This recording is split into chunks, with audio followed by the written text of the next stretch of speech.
Ladette Randolph. I'm the Associate Director at University of Nebraska Press, where I acquire in the humanities. I grew up in Nebraska, 5th generation. The Big Empty, Contemporary Nonfiction, Nebraska Nonfiction Writers. This is a companion volume to Different Plane, Contemporary Nebraska Fiction Writers.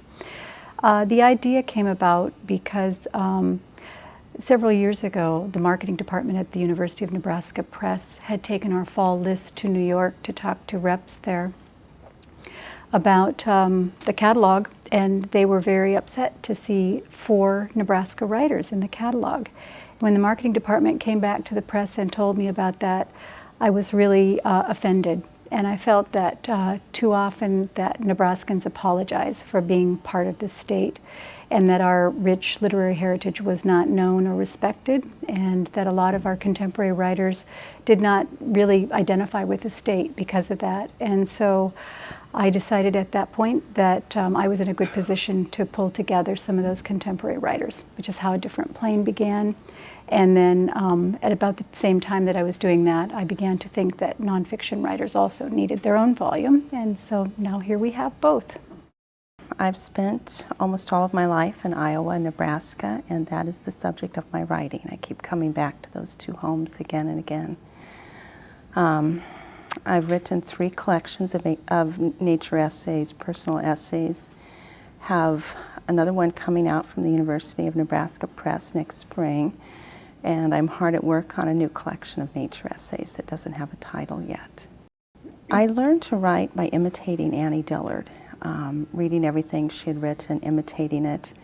And the imitation was both conscious and unfortunately unconscious. At times I would find later that I had written something that really should have been credited to her. Her words had just seeped into my writing and came out so easily.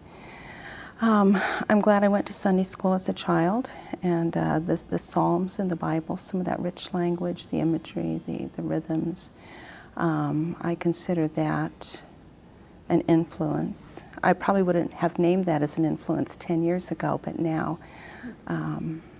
it seems a very important one. Of course, Thoreau, many of the great nature writers, Emerson, Burroughs, Muir. My name is John Price. I'm professor of English at the University of Nebraska at Omaha, where I teach creative nonfiction and literature of the plains. I grew up in Fort Dodge, Iowa, about 3 hours from the Nebraska border, but I had a lot of family roots in Nebraska. I had great-grandparents in Tekamah, grandfather that lived for a long time in Nebraska before eventually moving to Iowa. Went to the University of Iowa and moved to this area when I was hired at UNO about 10 years ago.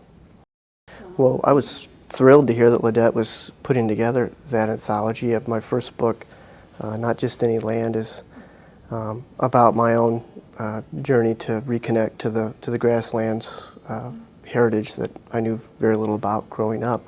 But also it focused in on nonfiction writers of the region. And one of my points was that many of them are often ignored by the larger literary industry, so it was great to see an anthology of fellow nonfiction writers. And I also appreciated Ladette's vision. It's about Nebraska, but there's also an ecological approach that expands those boundaries and looks at them from an ecological perspective. So I really think of myself more as a grasslands writer than a writer associated with one state or another. So I felt I fit in that way. Well, I came to writing pretty late. Early on, I was creative. I was interested in art and music, but I didn't start writing until college, and I took my first nonfiction course. So I was nonfiction from the very beginning. But some of the early writers that I read and was inspired by included Loren Eiseley, his sense of a concealed essay and delivering big ideas, but embedding them inside personal life, I found to be very moving. I still can't read him really without tearing up sometimes. He's I think, an immensely powerful writer. I'm also inspired by nonfiction writers today who, like Lisa, my friend and colleague, who's living here and writing about the place in which she lives. And there's other writers like that, Linda Haselstrom, Dan O'Brien. I'm inspired by those folks who aren't writing about the Midwest from a distance, but who are committed to it as home. My name is Joe Starita, and I teach investigative reporting, depth reporting at the University of Nebraska College of Journalism. I am a Lincoln native, born and raised in Lincoln, and went away for many years, and at one point did some fairly strange things. Played basketball in Turkey and herded cattle in Israel and washed dishes in Switzerland, and then decided that I'd probably have to get a little bit more serious about a career. And I always enjoyed writing and traveling, and journalism was an opportunity to get paid for doing that. So I returned back to Lincoln and got a degree in the University of Nebraska College of Journalism, and lived on the East Coast, New York and Miami, for about 15 years, and really missed Nebraska.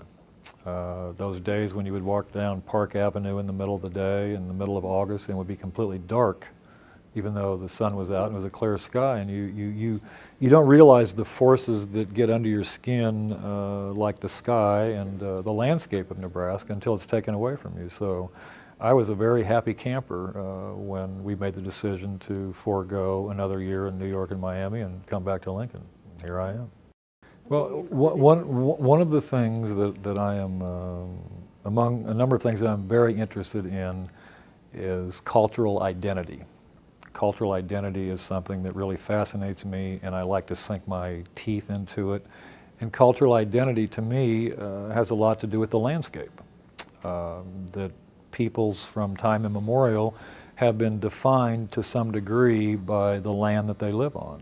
My particular interest is in Native Americans, American Indians, and it's a very fascinating fabric of how their entire belief system and their value system is so inextricably interwoven into the landscape. And a lot of the writers that I really enjoy and really take seriously and really luxuriate in reading have a fundamental understanding that the landscape, when it's done right, is a powerful character in the telling of the story. And those people would be, Willa Cather had a very strong sense of how the land shapes culture and how culture shapes the land, and how you can't really separate the two.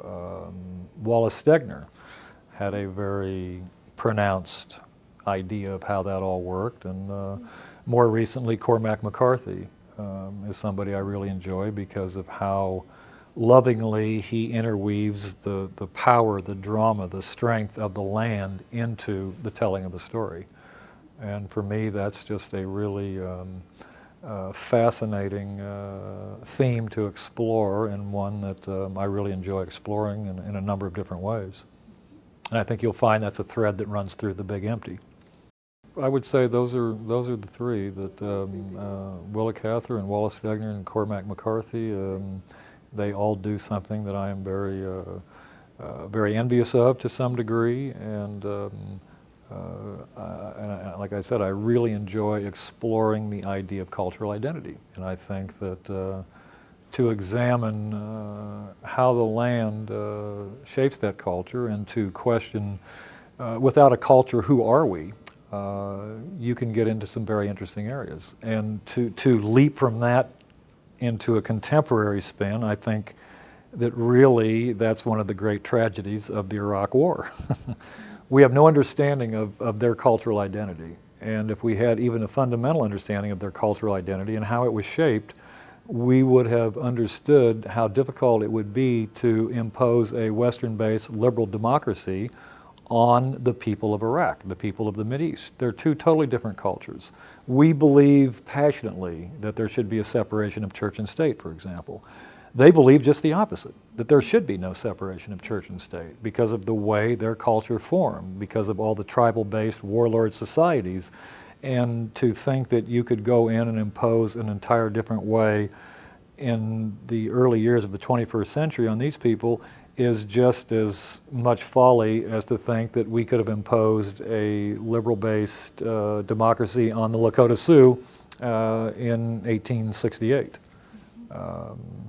you have to understand these things before you can make those kinds of decisions. And the more you understand, the more successful you'll be, and the less you understand, the more you'll be prone to failure. Good evening. Thanks for joining us this evening. My name is Meredith McGowan, and I am the curator of the Heritage Room. I'd like to welcome you to the Heritage Room and to the John H. Ames reading series. We're excited that this reading series has been around for more than 20 years, and in fact, tonight we're hosting the 169th reading. And here you are to enjoy that, so that's great. And just as a reminder, Channel 5 City TV does film these and repeat them, and if you want to know when they're going to be on, you can look at the city website and check the schedule and find out exactly when they'll be replayed too. So, and I know Ladette is going to want to see these again too. She loves to watch herself. She read last year, and she tells me that she's not seen the one because she doesn't want to watch herself. Maybe this year she will, because she's got some other people to watch too. Anyway, they also do provide us with a copy that checks out. So if you're interested in doing this program on your schedule, you can also check out a copy later when they give us one, and also on interlibrary loan too. Anyway, we are here in the Jane Pope Geske Heritage Room of Nebraska Authors, and we're excited this evening to have Norman Geske with us. Thanks for coming. It is a special collection, and we do have the picture of Jane up here and a little information too, but it is a special collection that promotes and preserves works by and about Nebraska authors. We do have a collection of about 13,000 volumes, and at one point I checked and it was 12,904. And I think we have a couple more than that, but somewhere around there. It is a representative collection. It's obviously not everything that could be had, but space limitations would stop us from doing that. But more than 3,000 Nebraska authors also represented. So if you would like to come back when we're open, we have kind of limited hours, but 12 to 3, Tuesday through Friday, Sunday afternoons 2 to 5. So we'd love to have you come back at one of those times too, to look around a little bit. There's kind of neat artwork on the walls and all sorts of other manuscripts and other items too that are real interesting. We'd also like to thank the Nebraska Literary Heritage Association, because we're able to bring special programs like these through their volunteer efforts. There was an endowment established a number of years ago because of their volunteer efforts. Tonight we have kind of an interesting group of people. We do have Ladette Randolph, we have Joe Starita, Lisa Knopp, and John Price. And the reason they're all here is because they're all, well actually Ladette has edited a book called The Big Empty, which is a contemporary Nebraska Nonfiction Writers book that has been put out just recently by the University of Nebraska Press. It's actually a companion volume to, and I do have it right here, A Different Plane, which was the fiction writers of Nebraska. And here is The Big Empty. So, pretty exciting to have both of those volumes out. So Ladette was the editor, and the other three were excerpted in the text. Joe is a journalist and a writer, and he's written several books: The Fans of Memorial Stadium, A Day in the Life, and The Dull Knives of Pine Ridge, a Lakota Odyssey. He also has a recently finished manuscript, I understand, about Chief Standing Bear. So there's another one that's coming out soon.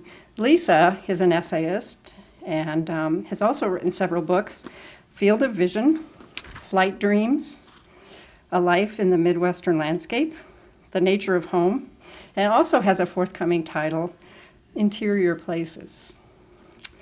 And John Price is an English professor at UNO and a writer of creative nonfiction, and that includes memoir and nature essays. And his book is entitled Not Just Any Land, a personal and literary journal into the American grasslands. And so we have all four of them here to read briefly, and we're very happy to have them here. If you could help me welcome them, I appreciate it. And Ladette, I think we'll start with you. So.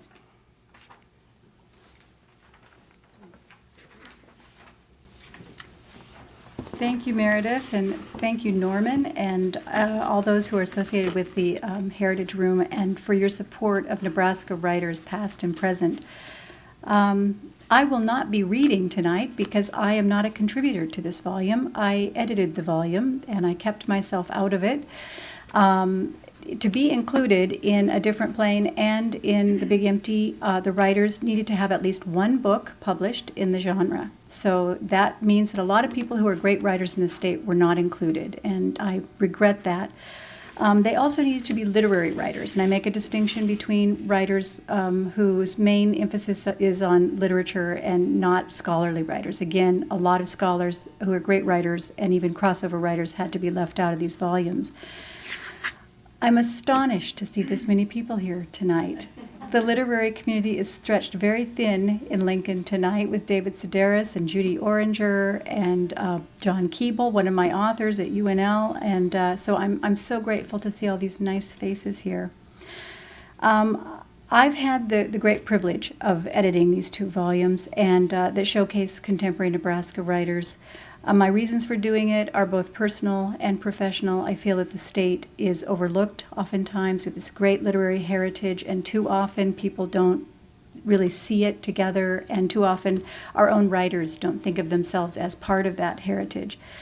And we're fortunate to have the three writers who are, 3 of the 27 who are included in this volume here tonight, and I'm looking forward to that, to hearing them read.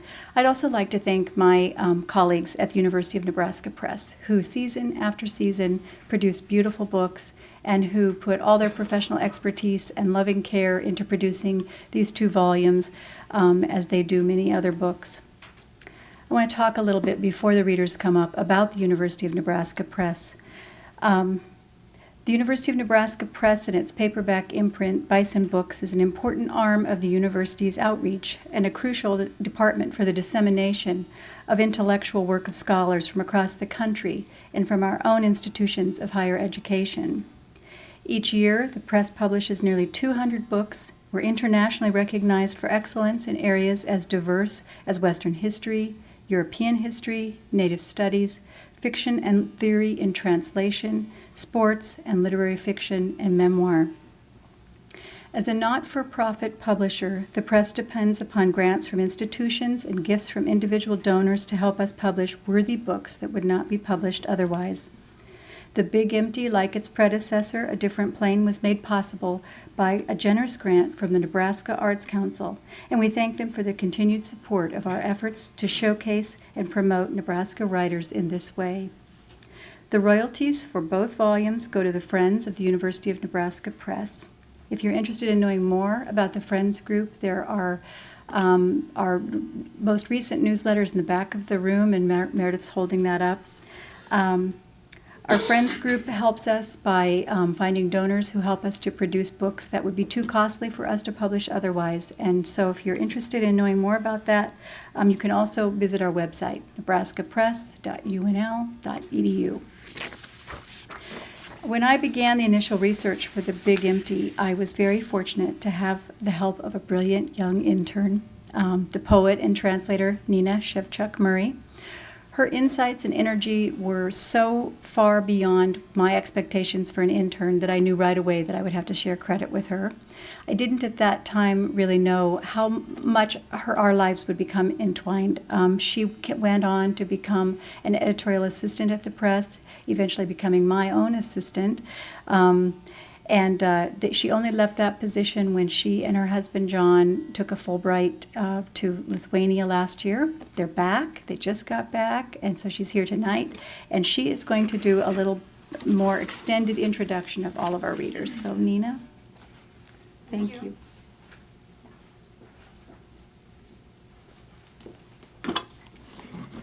Thank you, Ladette, and I'm very grateful for the opportunity to be here and to be in the company of our distinguished authors. And when I first started working on this anthology, I had been living in Nebraska for only about 2.5 years, and reading all the wonderful books by all the wonderful Nebraskan authors was to me an introduction to the state in a way that I could never have imagined being introduced to it, and I'm very grateful for that experience. It is great to be a part of our literary tradition, and I'm very proud to present to you tonight the three authors who are also an integral and inspirational part of this great state. So we will start with Lisa Knopp, who is an essayist and is considered widely recognized as a master of the genre of the essay, which some people consider lost art, but if anybody has ever read any work by Lisa Knopp, they will know that the art is alive and kicking. And Lisa lives in Lincoln, and she is the author of several collections of essays. Most recently, The Nature of Home, that was published by the University of Nebraska Press in 2002. Her fourth book of essays, with the working title Interior Places, is forthcoming from the University of Nebraska Press, and we are very excited, I think I could say, for the press to be publishing that book. Lisa has been described by Fran Shaw as follows. We must include Knopp among those whom Barry Lopez called our local geniuses of the American landscape. Knopp understands that what is essential is always with us. Knopp understands the nature of home. So without much further ado, please welcome Lisa Knopp.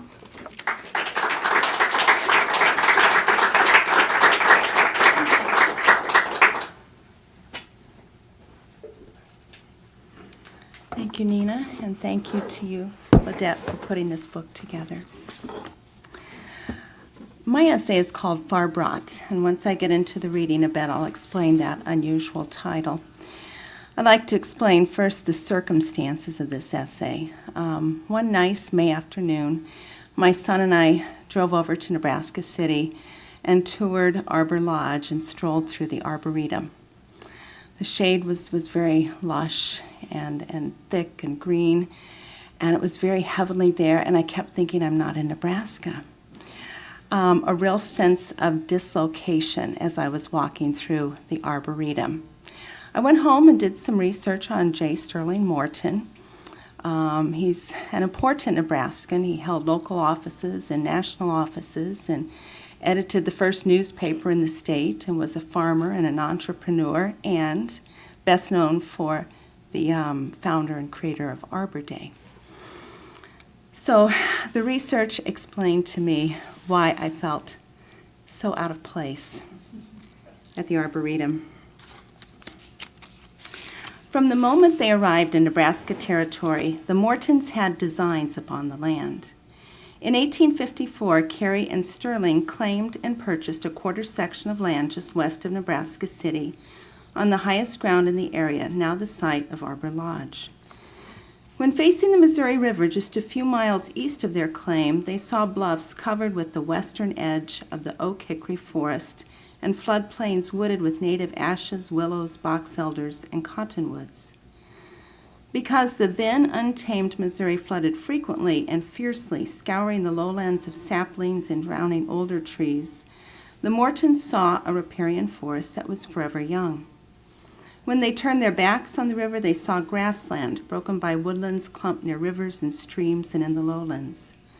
Once this grassland extended more or less from the Rockies into central Illinois, from southern Saskatchewan into north-central Texas. Once, prairie was our continent's largest and most characteristic biome. When the Mortons settled in Nebraska, they saw prairie that was relatively healthy and intact. Periodic wildfires, droughts, and the integrity of plant communities, and grazing by bison, pronghorns, deer, and elk kept the prairie safe from the encroachment of trees and other woody plants. Apparently, the Mortons did not consider the grasslands comforting or homelike.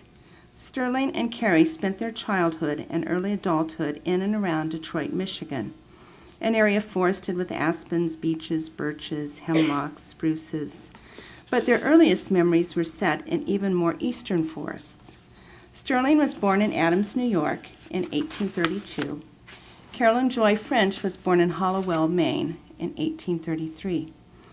The bluffy timbered Missouri River, that easternmost edge of Nebraska territory, might have resembled the Mortons' geography of home, But the landscape that the Mortons saw when they faced west was entirely other. Because they broke the prairie on their claim in 1855, the Mortons knew something about prairie plants.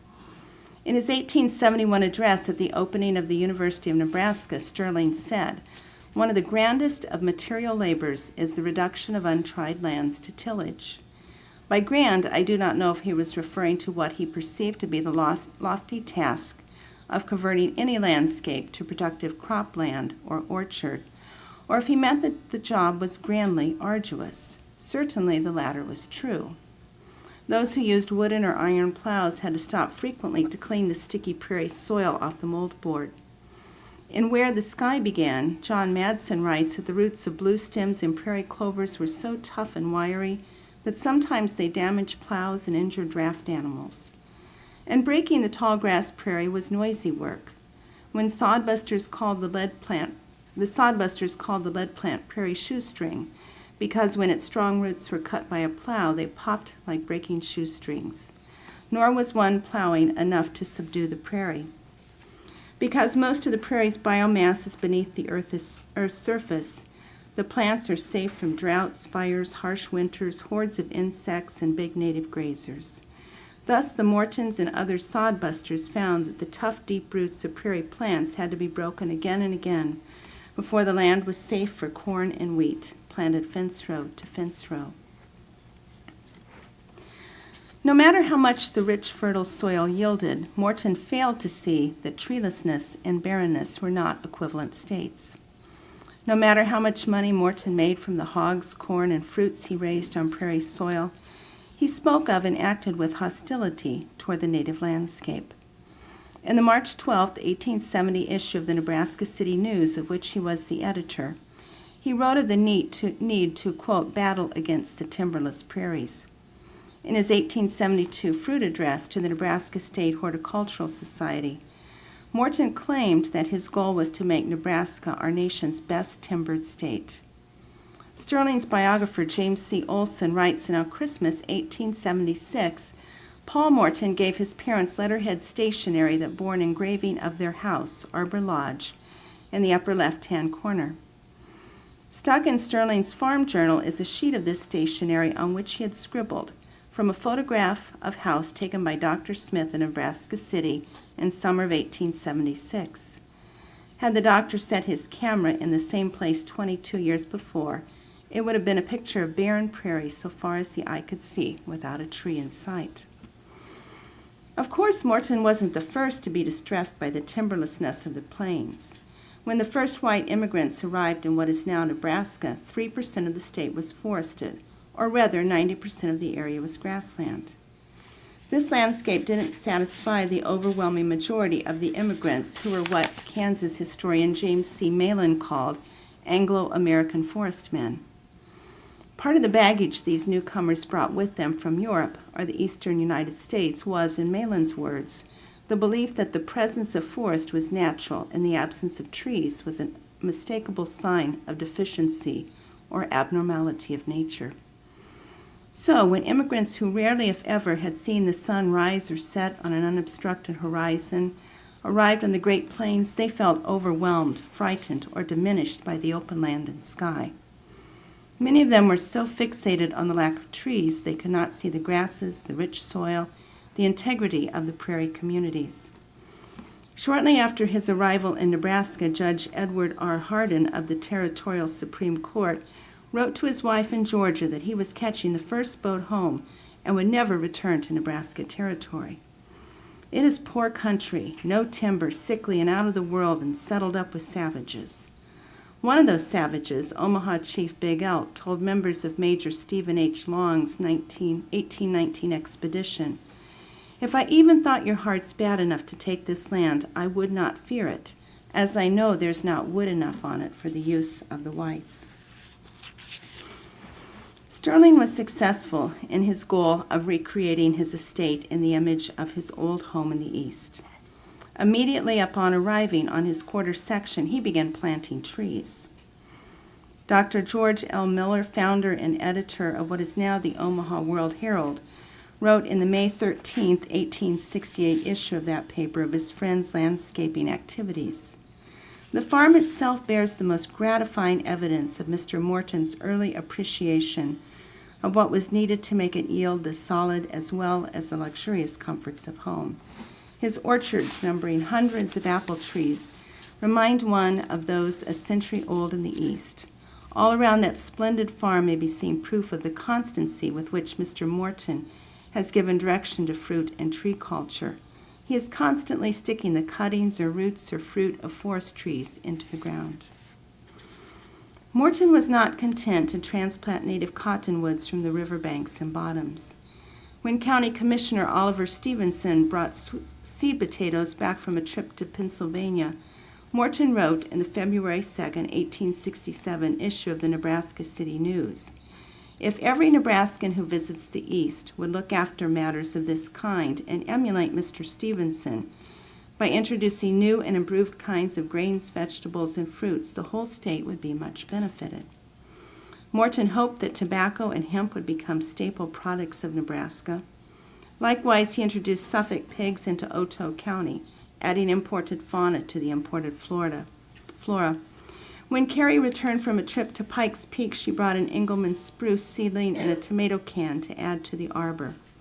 Sterling's only opposition to alien species was that far-brought trees didn't grow as easily as native trees, which added ammunition to the argument of those who believed that apples and pears could not be grown on Nebraska soil. Nor was Morton content to forest just his own property.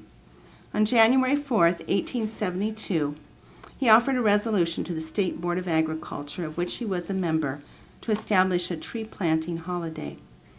The board accepted the proposal and offered $100 to the Nebraska County Agricultural Society and $25 worth of books on farming to the individual Nebraskan who properly planted the largest number of trees on the holiday. 2 board members wanted to call the holiday Sylvan Day, which Morton rejected, since it only referred to forest trees. Arbor, on the other hand, referred to all trees. The name Arbor Day was unanimously accepted.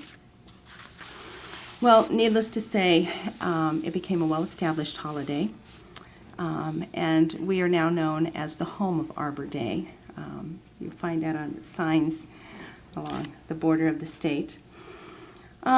Morton wasn't the only one who wanted to make this one of the best timbered states in the country. There are many others who followed suit. Names you know because they're street and town and county names, and buildings at UNL are named after them. Wilbur and Augie and Furnace and Bessie and Kincaid. I'd like to close with the final 2 paragraphs of this essay, which give my assessment of whether Morton was successful in what he attempted.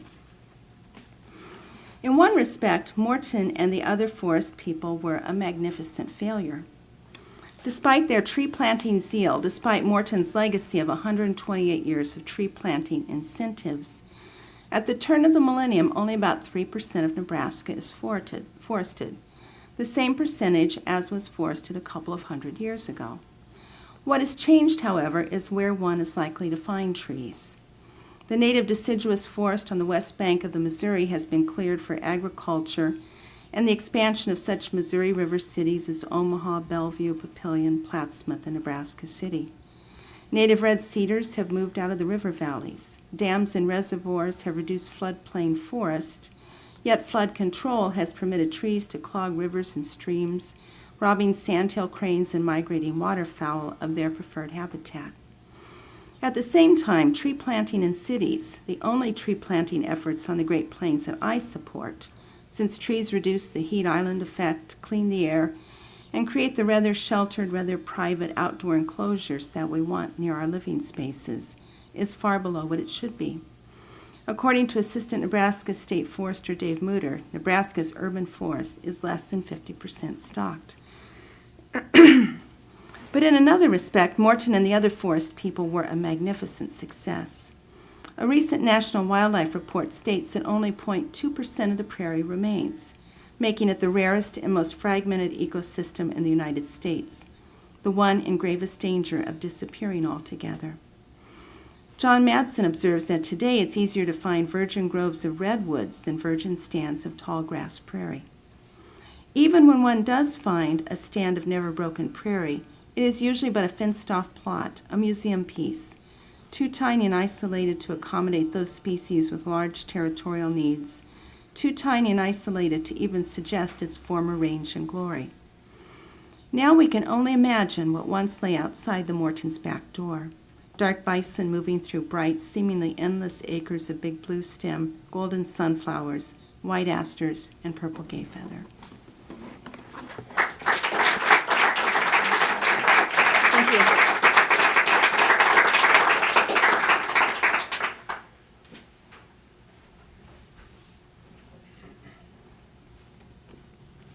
Thank you, Lisa.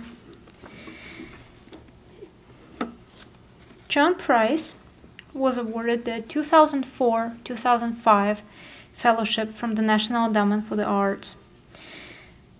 He is the author of Not Just Any Land, A Literary Journey into the American Grasslands. Twyla Hanson, a poet and critic, describes his work as follows. This memoir is grassland exploration and ecology literature at its best. He needs no further introduction. Please welcome John Price.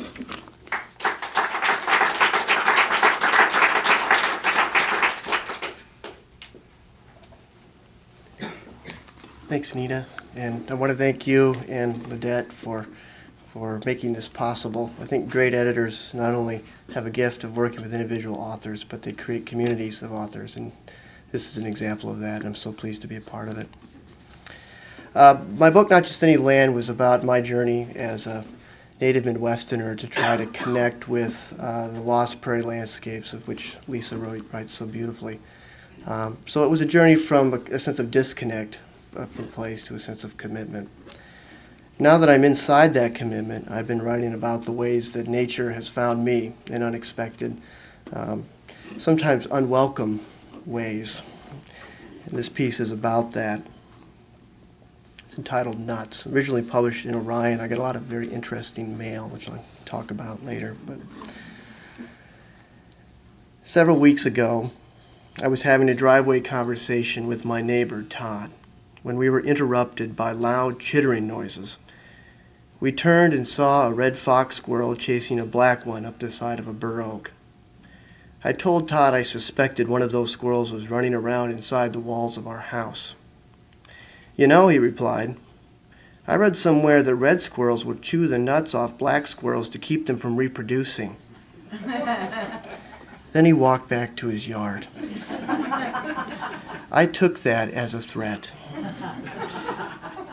This may seem paranoid unless you understand that my neighbor and I are both trying to reproduce and failing. I know this because of our other conversations we've had in my driveway. It started just after Steph and I moved to the neighborhood. I was out mending a retaining wall when Todd walked over and said sure looked like hard work and that he wasn't looking forward to terracing the hill in front of his house. He said that if it were up to him, he'd leave the hill alone, but the wife wants our kids to have a pretty yard with a lot of flowers. I said I didn't know he had kids. We don't. Expecting? Not yet. He was smiling when he said this. But 1 year later, Todd has no baby and no terrace. I'd feel sorry for him, except I'm too busy failing to impregnate my own wife. Todd knows this, unfortunately, because of another driveway conversation we had a few months ago. We were shingling the new roof when Todd wandered over to say how good it looked and that he was planning to build an entire second floor on his house to create more room for the kids. I told him I understood, that that's why we had to get new shingles. Rainwater was leaking into the baby's room. His face fell. Expecting? Not yet. How about you? He shook his head. I immediately regretted sharing this information with Todd. Steph and I already had enough pressure. Like many of our friends, like Todd and his wife, we'd put off having children into our 30s. We wanted to be settled inside secure jobs. We wanted to have a house, a yard, a life, the usual reasons. But now that we've decided to have children, we want to have had them yesterday. Last winter, Steph and I sat down in the family room and came up with a game plan. She would get pregnant in April, the baby would be born in January, and with maternity leave and school vacations, we would minimize daycare. Now it's October, and like the losing football coaches I'm watching on TV, we've thrown out the game plan. We're in the 2-minute offense. The reproductive process has left me vulnerable in surprising ways I thought were private until Todd's comment about the squirrels. He, of all people, should have known better than to plant such a troubling image in my head where it would take root and later that night make intimacy more difficult between Steph and me than it should have been. While kissing, I listened to the squirrels scratch around in the walls and wondered for the first time if it was a red squirrel or a black squirrel. The aggressor or the victim, the chewer or the chewed. The thought grew, moving down my spinal cord, transforming into an overwhelming sensory experience. No matter where I ran in my mind, I could see it, feel it. The squirrels, the chewing, the horror. The next morning it seemed clear. I had become a victim of sexual sabotage.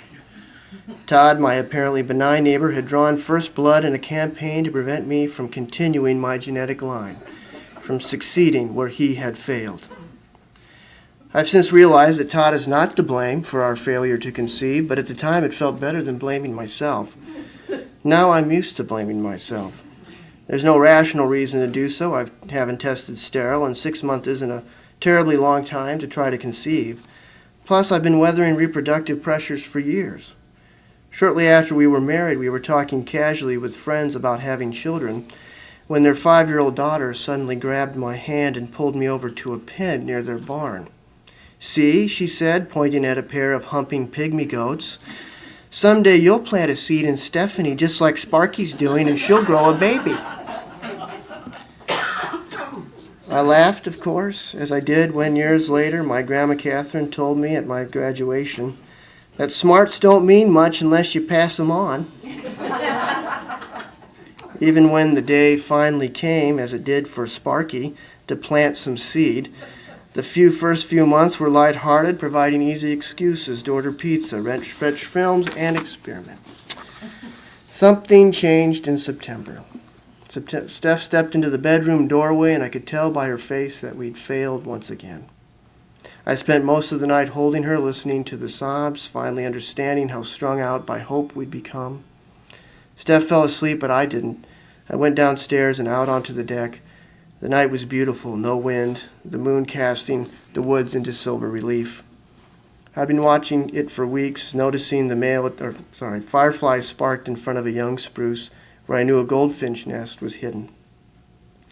I'd been watching it for weeks, noticing the male at the feeder, peeking at the pale blue eggs, listening to the peeps. The goldfinch, a medieval symbol for the Holy Child, I recalled, had done his job.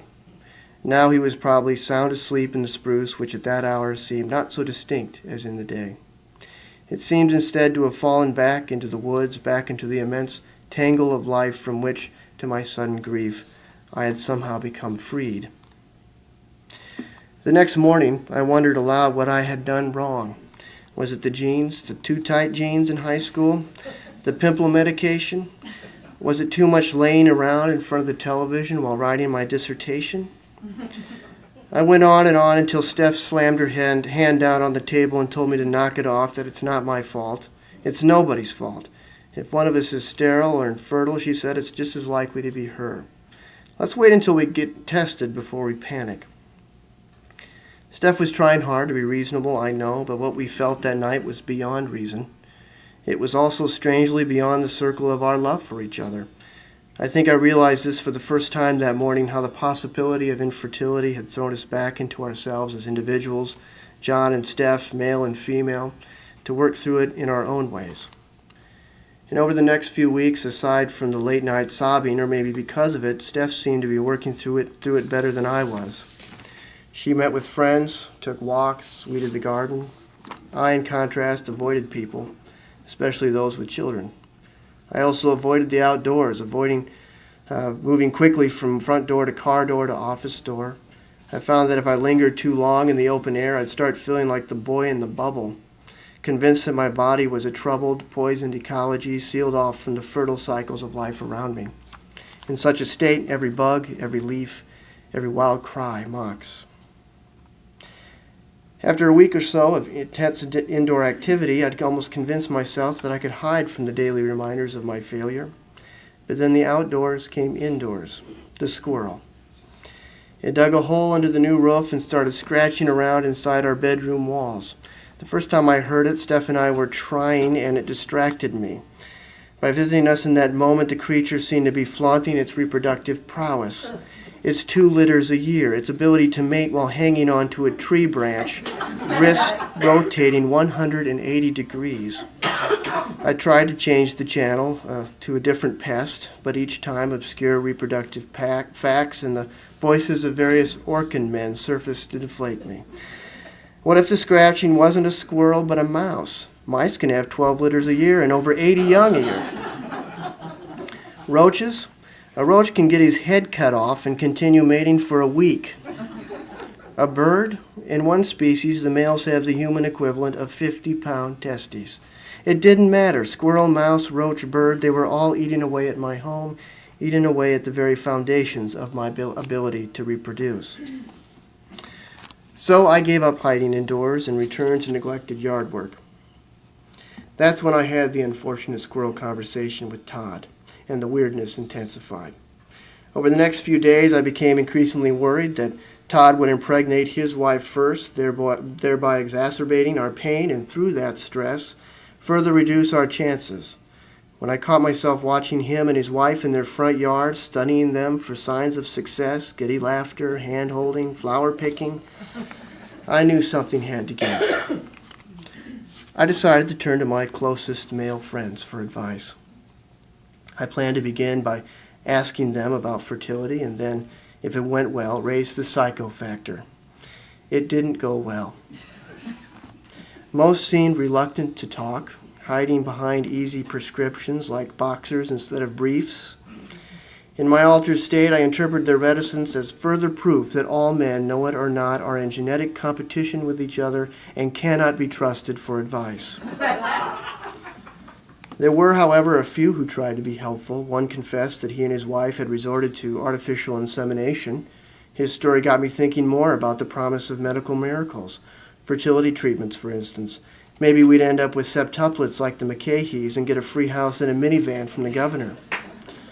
At the time, however, I was convinced I could do it on my own, employing more natural techniques, but I was still open to suggestions.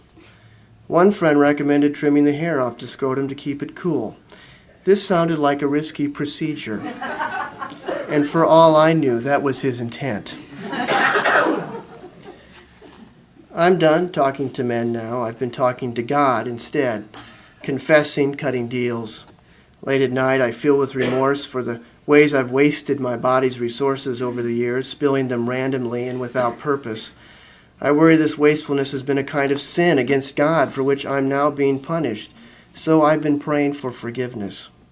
During these prayers, I often recall the televangelist Steph and I stumbled upon a few years ago while channel surfing. The slicked-back preacher was hopping around the stage, spitting on and on about the evils of birth control, including withdrawal. His biblical reference was Genesis 38, verses 1 through 10, the story of Onan. God had recently slewn Onan's older brother for crimes unnamed, and it had become Onan's duty to sleep with his brother's widow, conceive a son, and preserve Er's patriarchal line. The preacher read, "And Onan knew that the seed should not be his, and it came to pass when he went unto his brother's wife that he spilled it on the ground, lest he should give seed to his brother." Whatever Onan's secret motives, lust, greed, genetic competition, they, quote, displeased the Lord, wherefore he slew him also. The message then was laughable. If I can't conceive a son, will Steph have to sleep with cousin Steve? Should human males, like cats, have penal barbs to prevent early withdrawal? But during these late nights, the message had returned as a more serious question. Just how closely entwined are the ecologies of body and spirit? Have I, in squandering the fruits of one, squandered those of the other? Sometimes, though, it helps to think of my reproductive self as a necessary sacrifice, as a rightly poisoned ecology, the demise of which will not be mourned by God or anyone else. On the contrary, it may be worthy of celebration. I recently retrieved 2 newspaper articles on overpopulation and stuck them to the refrigerator. One was covering the birth of the world's 6 billionth child in Bosnia, in which I was surprised to read that despite the staggering number, world reproductive rates are actually slowing down. Boston Globe columnist Jeff Jacoby picked up this fact in another article, declaring it further proof that humans are the superior animal, that people, quote, don't breed like rabbits, multiplying without regard to their ability to support their offspring. Right on, I thought, and that goes for squirrels too. But then, in the second half of his column, Jacoby started worrying about an impending baby bust, and that fewer people in the world would mean fewer minds at work to solve our problems. For babies are a blessing, he wrote, and the more babies each generation produces, the more blessed is the generation that follows. My eyes filled with tears. I tried to fight it. I reminded myself that American children aren't like other children in the world, that they eat up more than their fair share of sugared cereals, crude oil, and trees. I reminded myself that it's easy to choose to have children when your ability to support them is subsidized by starvation half a world away. It's even easier when you believe that your child will grow up to solve the monstrous problems you've created or quietly amplified. This breed of American selfishness makes me hesitant to start handing out blessings to our generation or the next. Instead, it reminds me of another Bible passage I wish I'd never heard.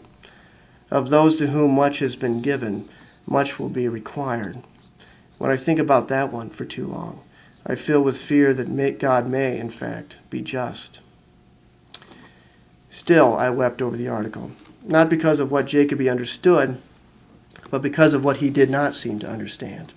This thing I'm feeling is not about the next generation or the last. It's about right now, me, my wife, our happiness, our desire to have a child, heaven and earth be damned. Why do I feel this way?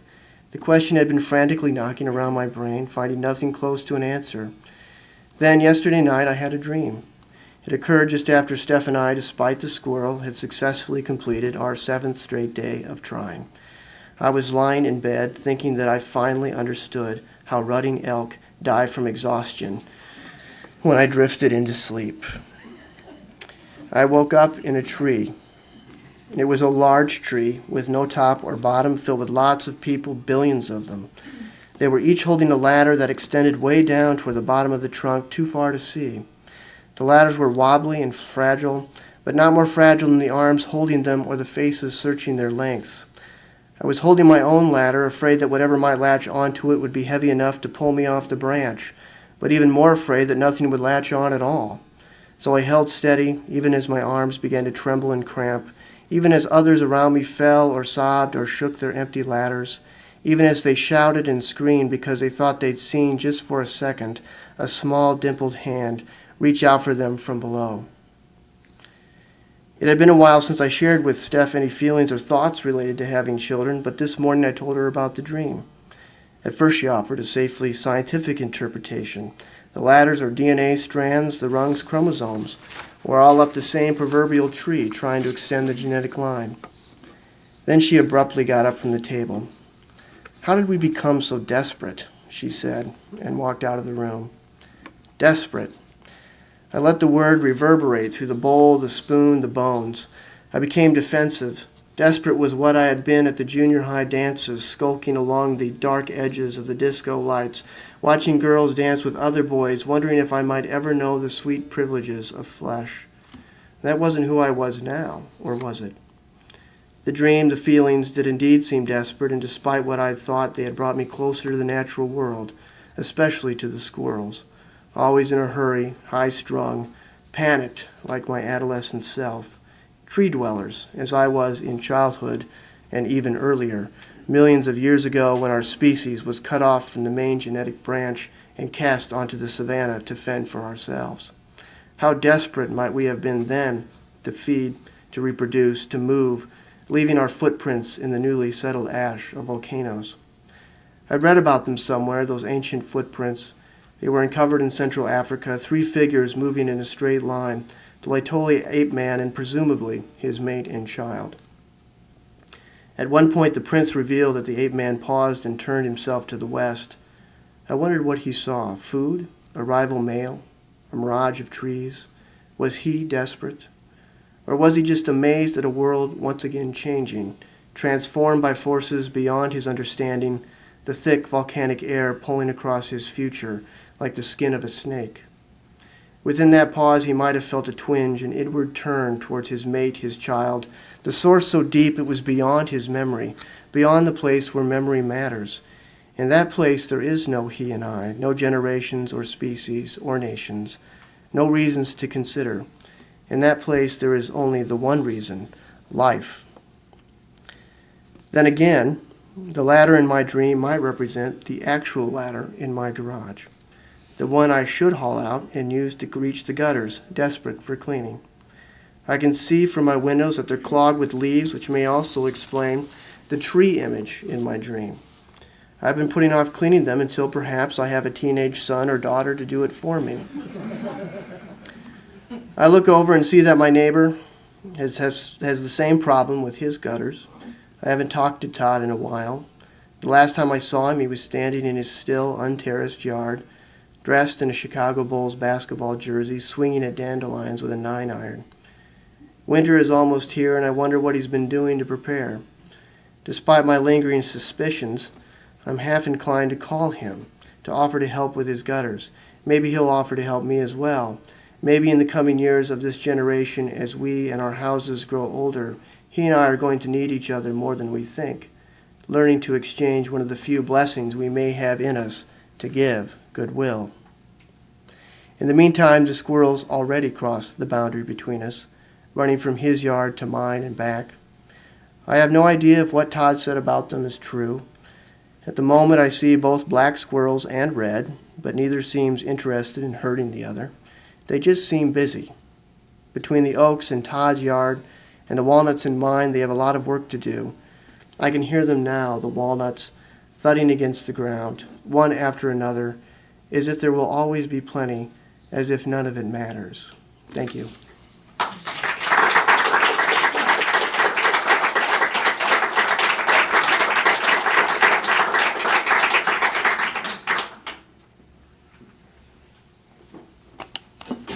Thank you, John. And last but not least, we have today with us Joe Starita, who is the author of Pulitzer-nominated The Dull Knives of Pine Ridge, which was published by the University of Nebraska Press in 2002. It's a nonfiction epic about a Native American family from Pine Ridge. And Joe, after a career at Miami Herald, now teaches at UNL. Boston Globe characterized his book as a living, heartbreaking account, a truly fine book, rich in historical and personal detail, which is why we are all very excited to hear that he is finishing his work on the Standing Bear book. Please welcome Joe Starita.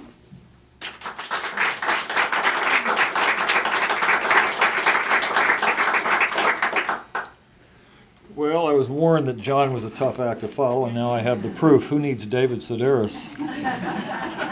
And like John and Lisa, I too am greatly pleased to be included in this very fine volume.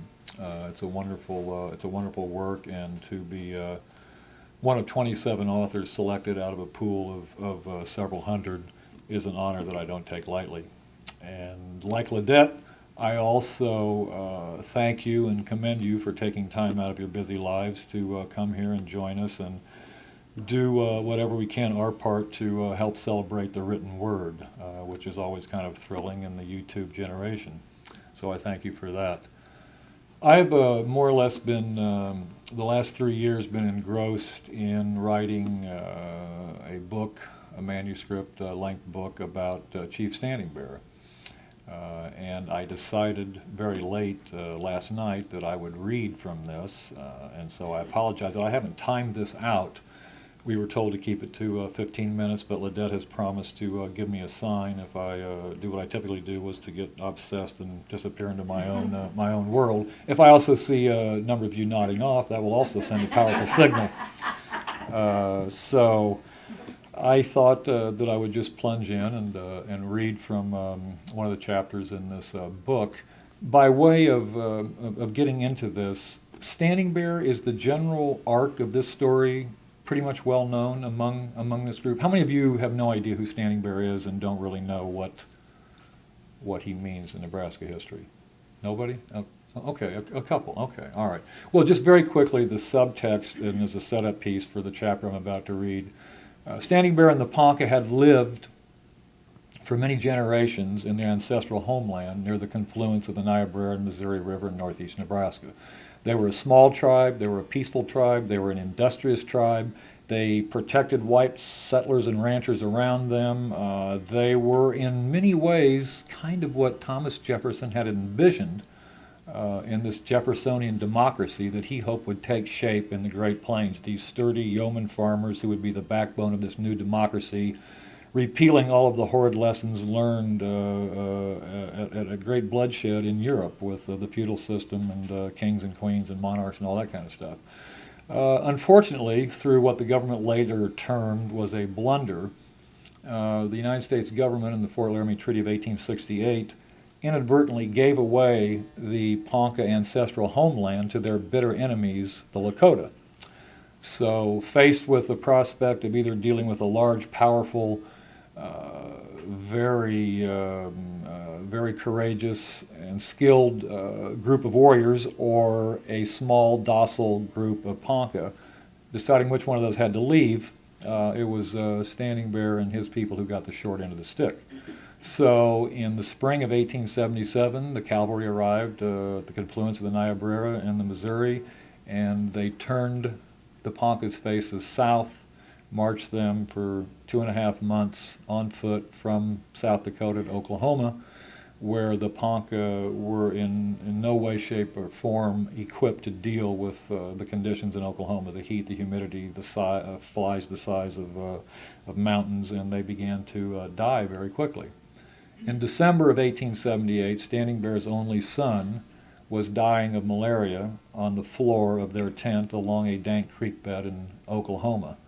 He extracted a promise from his father, the chief, Standing Bear, that upon his death, Standing Bear would take his remains and return them to the ancestral homeland up on the Niobrara River. So on January 2nd, 1879, Standing Bear gathered up a small remnant of the tribe, 28 members, and they turned their faces north, walking 600 miles into the teeth of a fierce wind in the middle of a fierce blizzard in which the temperatures up ahead on the road that day were 27 below. They had little food, little clothing, but what they did have was this fierce attachment to their homeland and this fierce attachment to honoring the last request of his only son, who was destined to be one day the chief of the tribe. They got as far as the Omaha Reservation, less than 100 miles from the ancestral homeland, when the cavalry caught up with them, marched them to Fort Omaha, and by, Standing Bear, who was merely trying to return the bones of his son to the homeland, wound up unwittingly in the legal crosshairs of a major federal court case. And that's where we kind of pick up the story. I'm going to read from a chapter that's entitled The Color of Blood.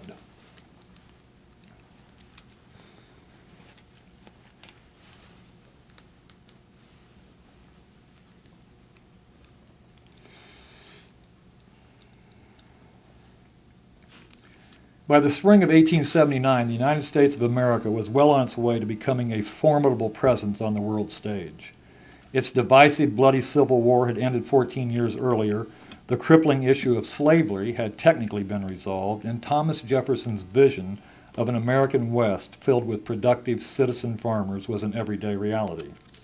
On the East Coast, the captains of industry were energetically transforming the great cities into thriving centers of banking, business, trade, commerce, and manufacturing. Shipyards and fishing fleets bustled, steel plants and coal mines boomed, textile mills blossomed, Steamships laden with raw materials ceaselessly prowled a labyrinth of canals and waterways. Farther west, a sprawling network of iron rails was beginning to bind the vast nation into an increasingly cohesive economy poised to harvest what seemed like inexhaustible supplies of minerals, timber, cattle, cotton, corn, wheat, and any number of other agricultural products. In some instances, the railroads had created communities overnight, communities often filled with ambitious, hungry immigrants and poor farmers, staking their claim to a land and a dream they had never imagined. All in all, America, now just a few months shy of its 103rd birthday, on the verge of flexing its considerable economic, political, and military muscle, was a country in which many of the citizens in its 38 states now shared a robust view of the future. A view colored by an unyielding optimism of who they were, and where they were headed. That spring, the fledgling city on the west bank of the Missouri River also claimed a share of the nation's optimistic outlook. A fair number of its 30,000 residents, many with a strong German heritage, had prospered for years, trading with successive waves of immigrants heading west. Now, surrounded by hundreds of miles of some of the best corn-growing, cattle-grazing lands in the world, the Union Pacific Railroad in its backyard, the mighty Missouri on its doorstep, Omaha was emerging as an important rail nexus, stockyard center, and shipping point for a multitude of goods headed to lucrative eastern markets. One packing plant alone already was slaughtering more than 60,000 hogs a year. The city, too, boasted some of the finest hotels between Chicago and Denver, its own police and fire departments, 3 daily newspapers, 2 in English and 1 in German, a modern Western Union office, the recently opened Creighton College, and it also offered a rich assortment of plays, concerts, and musicals.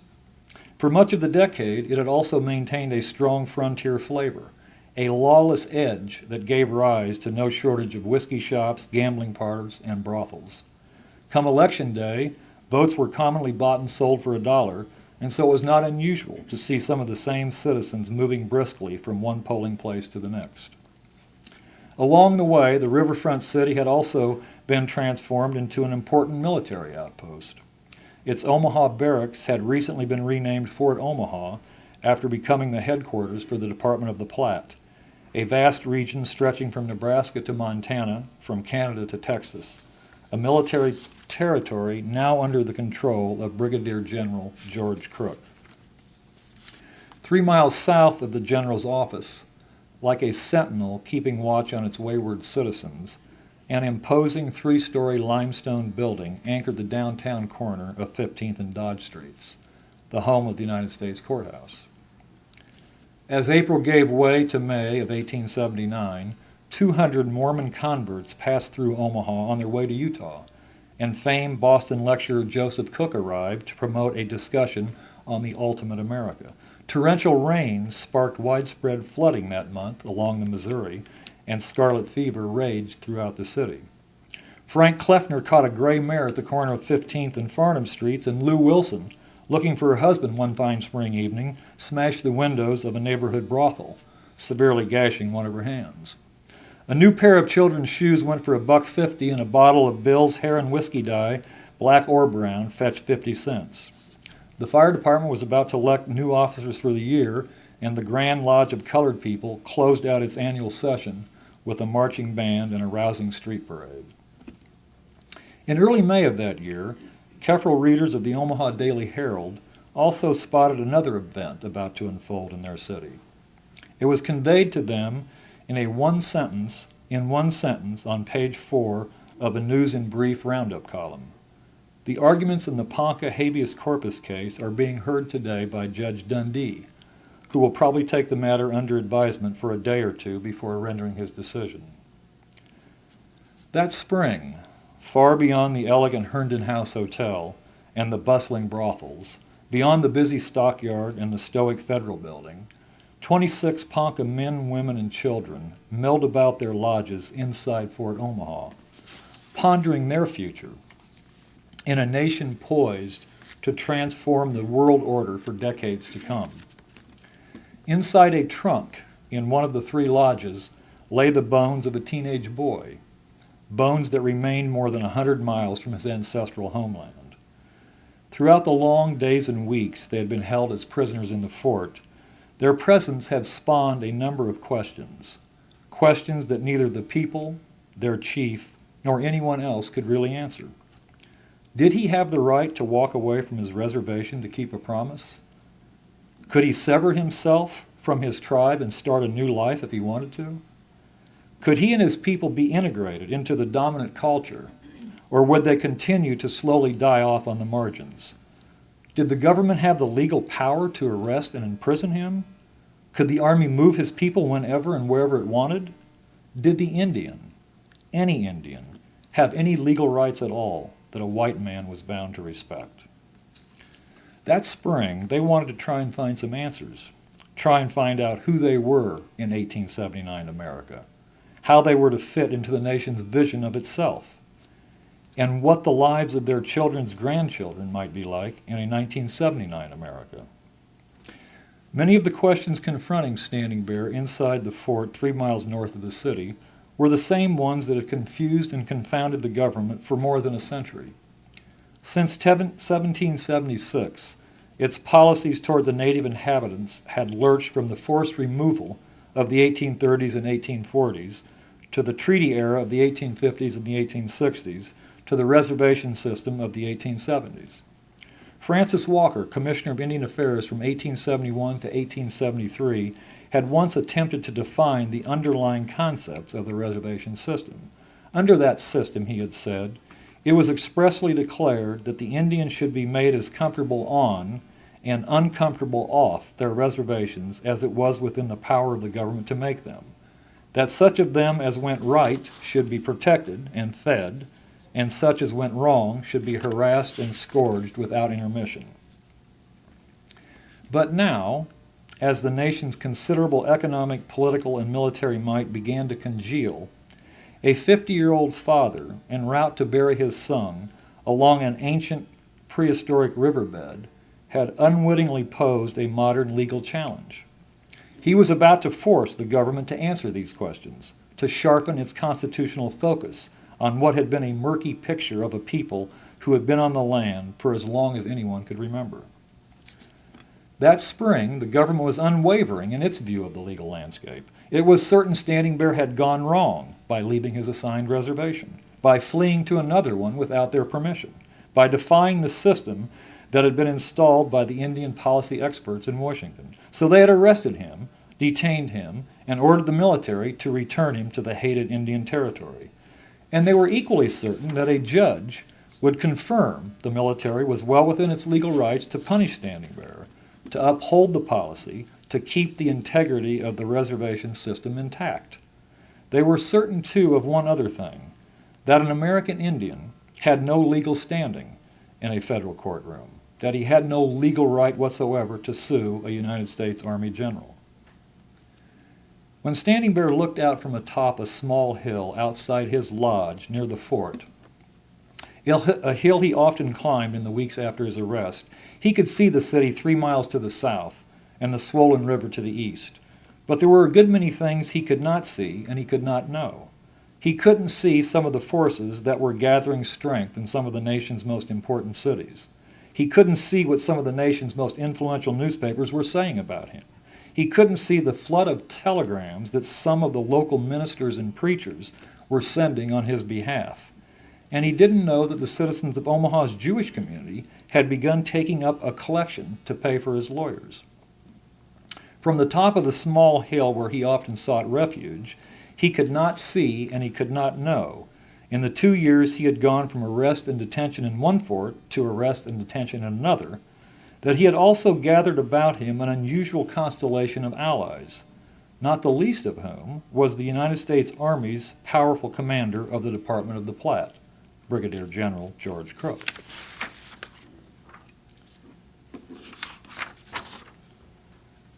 The legal point, whether Standing Bear and the Ponca were government wards shackled to tribal allegiances or independent farmers capable of adopting white ways, was a crucial issue, one that the commander of the Department of the Platte, understood as well as anyone. April had come and gone, with lawyers for both sides laying out their legal positions on what exactly should become of the 26 Ponca men, women, and children, clustered in their lodges 3 miles north of the imposing structure, squatting on the corner of 15th and Dodge Streets. Now it was time for a federal judge to weigh their arguments and assess their merits, to try and sharpen the focus on the long, muddled picture, to decide whether the Constitution of the United States afforded Indians any of the same measure of protection and human rights as it did for the nation's white and now even its black citizens. At 10 o'clock in the morning of May 1st, 1879, U.S. District Court Judge Elmer Dundee's gavel smacked against a wooden bench, and the trial of Standing Bear versus George Crook was officially underway. They had read about it for weeks in the local papers and heard about it in many of their churches and discussed it in various law offices around town. And so on that Thursday morning, the large courtroom on the 3rd floor of the federal building was unusually crowded. In the back and along the sides, newsmen and curious lawyers and several judges and some of the town's leading citizens milled about, jostling each other, jockeying for a better position in the boisterous room. On the wooden benches sat some of the local ladies and some of the church faithful, including Episcopal Bishop Robert Clarkson, who, like everyone else, was craning his neck, trying to get a better view of the front of the courtroom. Closer to the front, they could see Yellow Horse and Buffalo Chip, 2 of the Ponca men who had walked away from the warm country, sitting quietly in their tattered, worn-out clothes, and not far from them was the young Omaha Indian poet and teacher Bright Eyes, and the newsman Thomas Tipples.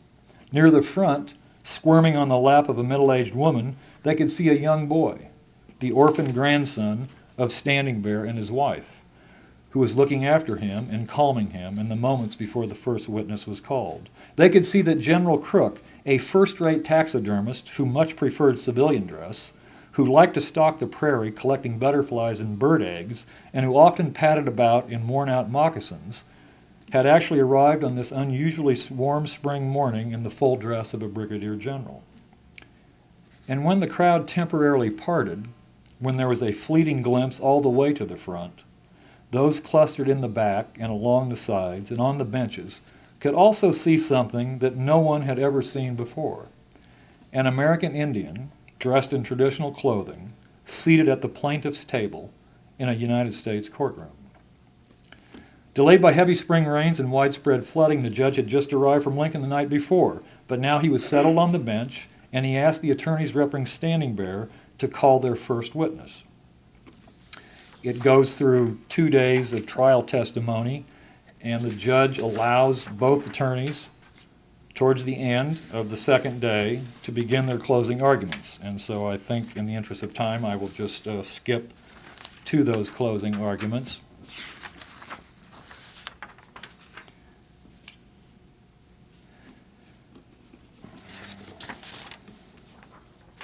Standing Bear had 2 attorneys. One was John L. Webster, a younger one, and the older one was an attorney by the name of Andrew Jackson Poppleton, who was the dean of the American legal community. He was a mayor of Omaha. He was the most experienced and venerated attorney in Nebraska in the spring of 1879. Webster was allowed to go first. For 3.5 hours, Webster roamed far and wide across the oratorical landscape, alternately quoting William Cullen Bryant, Alexis de Tocqueville, and Frederick Douglass to underscore his legal arguments. After a rugged winter march of 60 days, he told the court, the prisoners had finally arrived at the home of the savage Omaha Indian. And why had they endured such a harsh journey? Because they had been dumped in a place where malaria was floating like a cloud over the land, where in less than 2 years their numbers had dropped from 780 to 580. A greater mortality rate than that of Union soldiers during the Civil War, a rate greater than the death rate at the infamous Andersonville prison.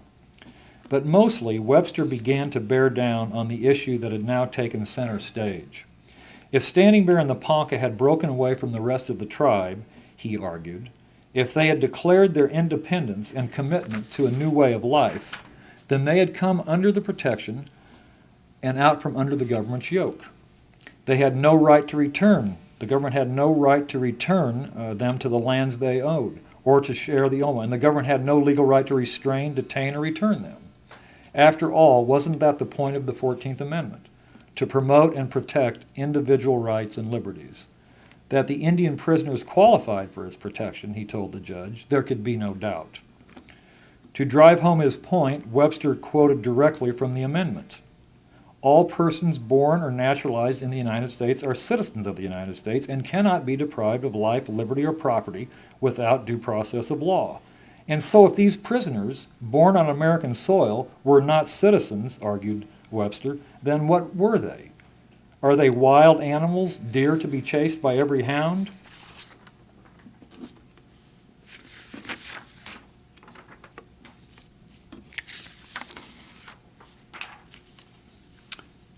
All along, he had been scheduled to have the final say. And so on the warm, early May evening after the dinner break, the dean of the state's legal community made his way to the front of the courtroom. For the next 3 hours, Andrew Jackson Poppleton fused history and philosophy, religion and politics, humanity, literature, and the law, isolating each of the young district attorney's arguments with a focused rebuttal. If the government no longer sees them as tribes or Indian nations, he asked the court, then what are they? What is their status?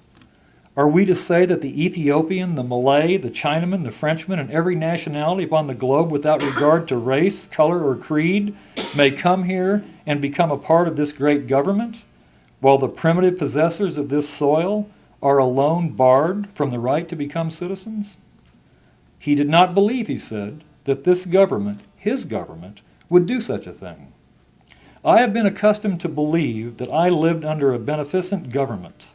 I believed it to be my duty to thank God I was born under the shield and protection of this North American Republic, which has solved so many problems and which in God's good time we hope will solve so many more. But is it possible that this great government, standing here dealing with this feeble remnant of a once powerful nation, claims the right to place them in a condition which is to them worse than slaves, without a syllable of law, without a syllable of contract or treaty?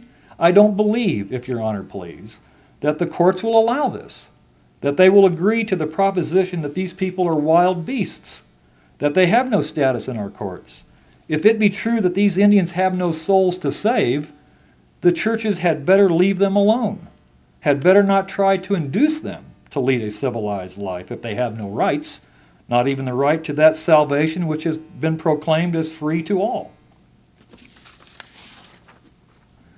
So in the end, there was really but one question and one question only now before the court, Andrew Jackson Poppleton said. And that question was very simple. Was Standing Bear a person? To deny his legal right to the writ of habeas corpus, he said, the court would have to conclude that he and the 25 other Ponca prisoners were not people. They were not human beings. And who will undertake that, Poppleton asked.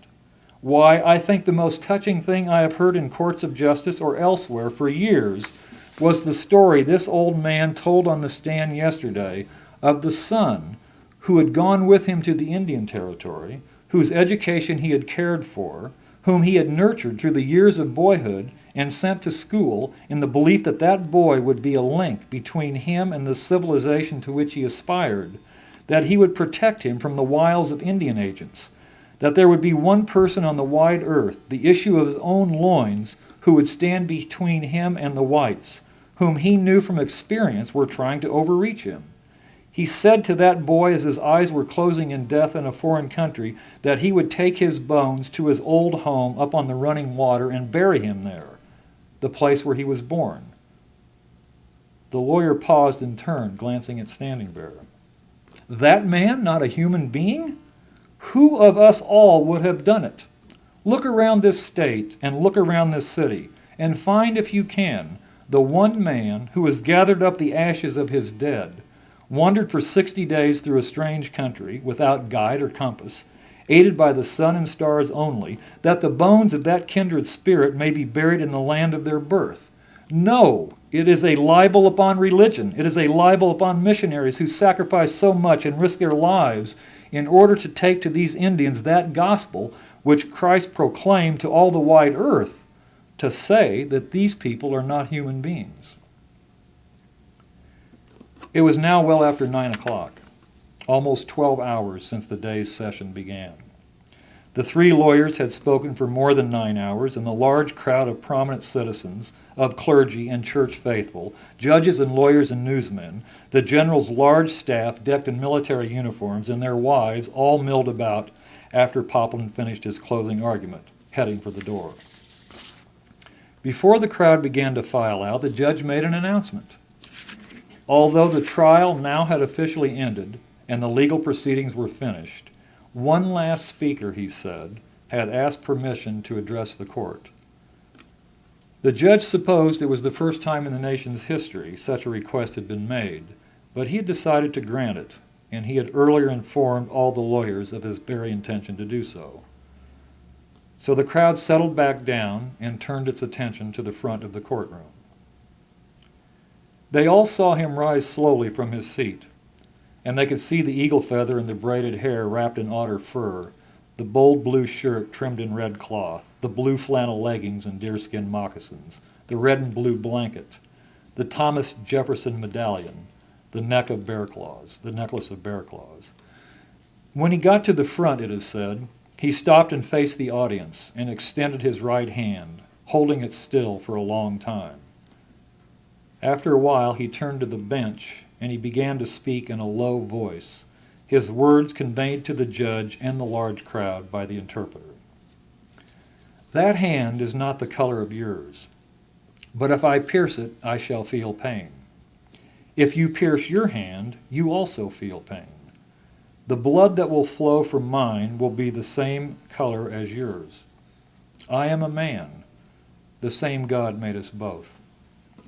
When he finished, he turned and faced the audience, pausing for a moment, then stared in silence for a long time out a courtroom window, describing after a time what he saw when he was staring outside. I seem to stand on the bank of a river. My wife and little girl are beside me. In front, the river is wide and passable. He sees there are steep cliffs all around, the waters rapidly rising. In desperation, he scans the cliffs and finally spots a steep, rocky path to safety. I turn to my wife and child with a shout that we are saved. We will return to the swift-running water that pours down from the green islands. There are the graves of our fathers. So they hurriedly climb the path, getting closer and closer to safety, the waters rushing in behind them. But a man bars the passage. If he says that I cannot pass, I cannot. The long struggle will have been in vain. My wife and child and I must return and sink beneath the flood.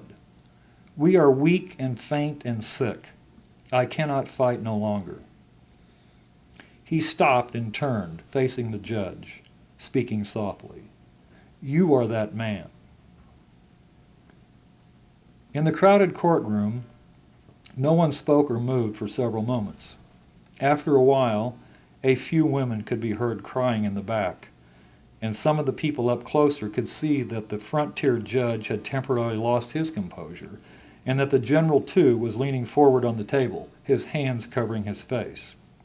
Soon, some people began to clap, and a number of others started cheering, and then the general got up from his chair and went over and shook Standing Bear's hand, and before long, a number of others in the courtroom did the same. The bailiffs asked for order, and when it finally grew quiet again, the judge said he would take the case under advisement and issue his decision in a few days. Then he adjourned the court shortly after 10 o'clock on a warm spring evening on the 2nd of May, 1879.